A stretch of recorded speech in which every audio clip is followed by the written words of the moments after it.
vías están obstruidas y no hay suministro de oxígeno. El corazón muere y puede causar perturbaciones eléctricas y la muerte súbita. He elegido 100 pacientes que sufrieron muerte súbita cardíaca y la edad de los pacientes es de 20 años. No pueden morir a causa de una arteritis coronaria porque no se da en personas tan jóvenes. En esos casos, el síndrome de Brugada será la causa principal. Trabajando desde su consulta en el hospital de la Universidad de Bruselas, el doctor Brugada examina a pacientes. Sabe que el síndrome suele afectar a diferentes miembros de una misma familia. Lo primero que investiga es el árbol genealógico, porque con frecuencia suele haberse producido una muerte súbita inesperada con anterioridad. Por desgracia, en esta familia tenemos el típico problema del síndrome de Brugada que se puso de manifiesto con la muerte de su hijo. Él no es el único caso. Hay que tener en cuenta que esta enfermedad no se conocía. Aún así, no hemos tardado tantos años en recabar mucha información y a muchos pacientes en el pasado no se les diagnosticó esta enfermedad porque era desconocida. El diagnóstico del síndrome se obtiene fácilmente mediante un electrocardiograma, siempre que el paciente presente el patrón típico del síndrome de Brugada. Si lo comparamos con un electrocardiograma completamente normal, por ejemplo este, el electrocardiograma normal muestra este patrón y luego se vuelve plano. En el síndrome de Brugada, lo que vemos es que el patrón se transforma en algo así. Sube y luego baja así. Si se fija, esta es la línea de la base y esta es la otra, característica del síndrome de Brugada. Pero la enfermedad esconde otro secreto. La distintiva aleta de tiburón suele desaparecer. Y si a otro miembro de la familia se le diagnostica la enfermedad, los médicos lo abordan con cautela. Considerando que la aleta de tiburón se oculta en algún lugar, deben afrontar el desafío de desenmascararla utilizando medicamentos especiales. Uno de estos medicamentos es la agmalina. Aquí no vemos prácticamente nada y aquí, gracias a la administración del medicamento, podemos ver el dibujo característico. Es un procedimiento sencillo, en la mayoría de los casos.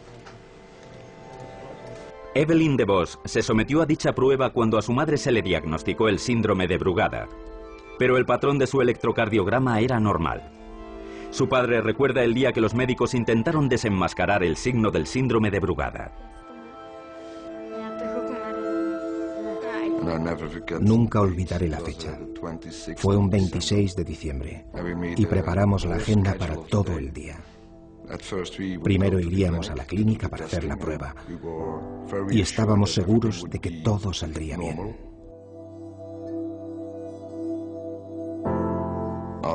Unos 5 minutos después de que le inyectasen parte de la agmalina, vi en el electrocardiograma que había algo que no era normal. Y más tarde volví a mirar porque Evelyn me dijo: papá, siento calor. Es difícil explicar, pero a veces lo ves en las películas. La línea plana, y cuando tienes a tu hijo a tu lado y te mira y te dice papá y te coge de la mano y en ese momento ves la línea plana, es realmente algo que recordarás durante el resto de tu vida. Le pusieron las palas y nunca lo olvidaré. En aquel momento se incorporó y me dijo: papá. Cayó hacia atrás y volvió a aparecer la línea plana. No puedo imaginar lo que debe de ser tener a tu hijo en tus brazos y ver que se queda sin vida. No quiero saber lo que se siente. Me siento muy feliz de no haber estado allí. Al padecer una forma tan aguda de la enfermedad, la reacción de Evelyn a la agmalina fue extrema y su supervivencia rozó lo milagroso. Pero más escalofriantes aún son los propios recuerdos de Evelyn acerca del día que sufrió un paro cardíaco múltiple, como su padre nos cuenta. Aquella noche estábamos sentados a la mesa, toda la familia. Estábamos cenando y recuerdo que los dos hermanos mayores apenas podían comer, porque ya estaban pensando, el próximo puedo ser yo. Y en un momento dado, Evelyn dijo, no debéis tener miedo, simplemente os pondrán una inyección y os moriréis.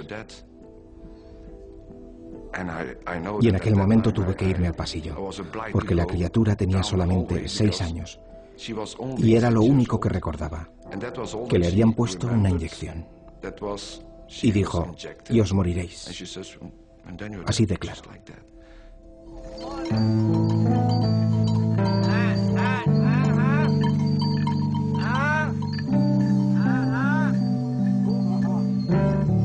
La muerte del sueño, o Lai Tai, como se conoce localmente, lleva décadas haciendo estragos en el noreste de Tailandia. Pero solo saltó a las noticias en los años 90 cuando los representantes de la sanidad pública revelaron que se trataba de la segunda causa más frecuente de muerte en accidentes de automóvil en hombres de entre 20 y 50 años.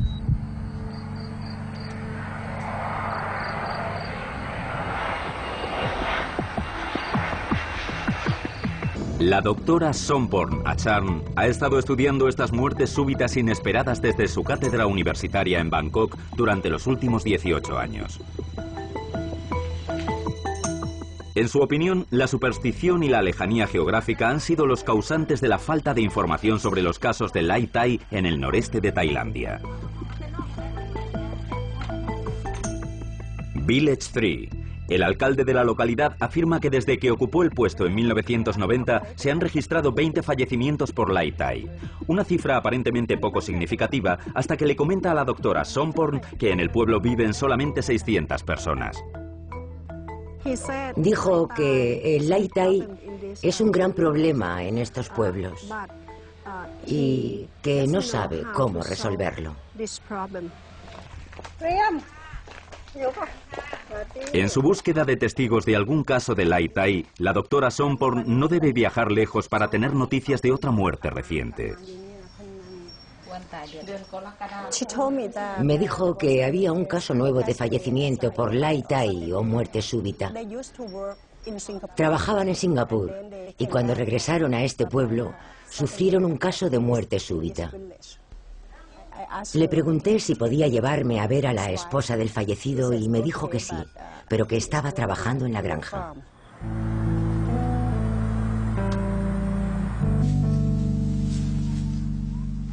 Tawin Popa es una de las muchas madres viudas que tienen que ganarse la vida por sí mismas tras el fallecimiento por muerte súbita de su esposo.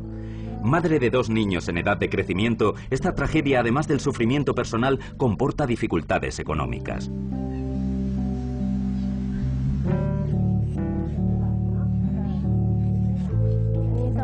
$15 años después del regreso del señor Popa de Singapur, el asesino silencioso trastocó por completo el mundo de Tawin. Era medianoche. Y él me dijo, es tarde, apaguemos la luz. Y yo apagué la luz. 2 minutos.